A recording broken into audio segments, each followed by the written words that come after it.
ओम नमः शिवाय। एक बार फिर से स्वागत है आप सभी का मेरे इस नई वीडियो में। आज अपने इस क्रम में हम बात करेंगे 9वें और 10वें ज्योतिर्लिंग के बारे में।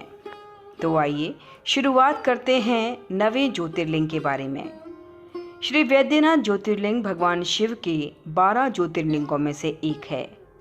वैद्यनाथ मंदिर में भगवान शिव का 9वां ज्योतिर्लिंग श्री वैद्यनाथ जी के रूप में विराजित है। वैद्यनाथ ज्योतिर्लिंग की पौराणिक कथा क्या है?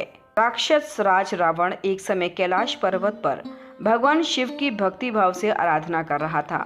बहुत दिनों तक आराधना करने पर भी जब भगवान शिव प्रसन्न नहीं हुए, तब पुनः वह दूसरी विधि से हिमालय पर्वत से दक्षिण की ओर सघन वृक्षों से भरे जंगल में पृथ्वी को खोदकर एक गड्ढा तैयार किया। उस गड्ढे में अग्नि की स्थापना करके हवन प्रारंभ किया। रावण ने कई तरीकों से अत्यंत कठिन तप किए।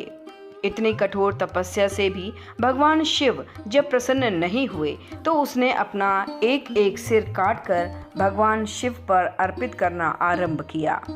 इस प्रकार से उसने 9 मस्तक काट डाले।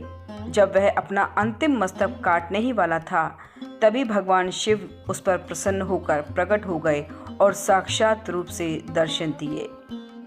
भगवान ने राक्षस राज रावण को बल और पराक्रम प्रदान किया।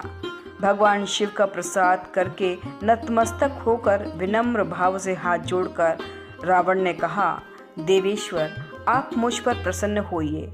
मैं आपको लंका ले जाना चाहता हूँ। मेरे मनोरथ सिद्ध कीजिए। रावण के इस कथन को सुनकर भगवान शिव असमंजस में पड़ गए, क्योंकि भगवान तो भक्तों के अधीन होते। वे रावण के साथ चलने को तैयार हो गए। तब भगवान भोलेनाथ ने कहा, मैं तुम्हारे साथ तुम्हारी राजधानी चलने के लिए तैयार हूँ।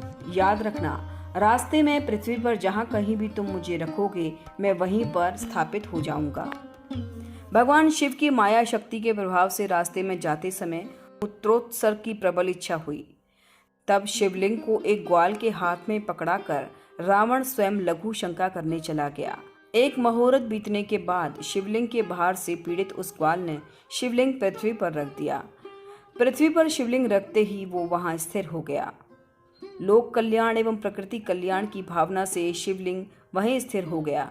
तब रावण निराश होकर अपनी राजधानी चल दिया।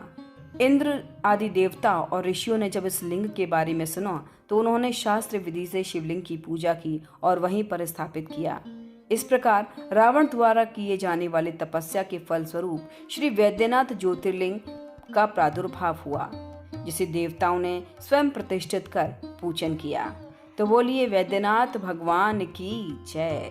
आइए अब वीडियो में बढ़ते हैं आगे और जानते हैं उत्पत्ति कथा 10वें ज्योतिर्लिंग की, जो है गुजरात में अवस्थित नागेश्वर महादेव। कथा के अनुसार सुप्रिय नाम का एक व्यापारी भगवान शिव का अनन्य भक्त था। उसके बारे में ऐसा माना जाता था कि वो बहुत ही ज्यादा धर्मात्मा और सदाचारी था और सदैव भगवान शिव की भक्ति में लीन रहता था। उसके इसी भक्ति और सदाचारिता से राक्षस दारुक उससे नाराज रहता था। राक्षस प्रवृत्ति का होने के कारण उसे भगवान शिव जरा भी अच्छे नहीं लगते थे। इसलिए वो हमेशा ऐसे अवसरों की तलाश में रहता था जिससे सुप्रिय को नुकसान पहुंचा सके। एक दिन सुप्रिय जब नौका पर सवार होकर समुद्र के जलमार्ग से कहीं जा रहा था, उस समय दारुक ने उस पर आक्रमण कर दिया। राक्षस दारुक ने नाव पर सवार सभी लोगों सहित सुप्रिय का अपहरण कर लिया और अपनी पुरी में ले जाकर उसे बंदी बना लिया। जैसा कि सुप्रिय शिवजी का अनन्य भक्त था, इसलिए वो हमेशा शिवजी की आराधना में तन्मय रहता था। ऐसे में कारागार में भी उसकी आराधना बंद नहीं हुई और उसने अपने अन्य साथियों को भी शंकर जी की आराधना के प्रति जागरूक कर दिया। वे सभी शिव भक्त बन गए। कारागार में शिव भक्ति का बोलबाला हो गया। जब इसकी सूचना राक्षस दारुक को मिली, तो वो क्रोध में उबल उठा। वो व्यापारियों के पास कारागार में पहुंचा। व्यापारी उस समय पूजा और ध्यान में मग्न थे। राक्षस ने उसी ध्यान मुद्रा में उस पर क्रोध करना प्रारंभ कर दिया, लेकिन इसका असर सुप्रिय पर नहीं पड़ा।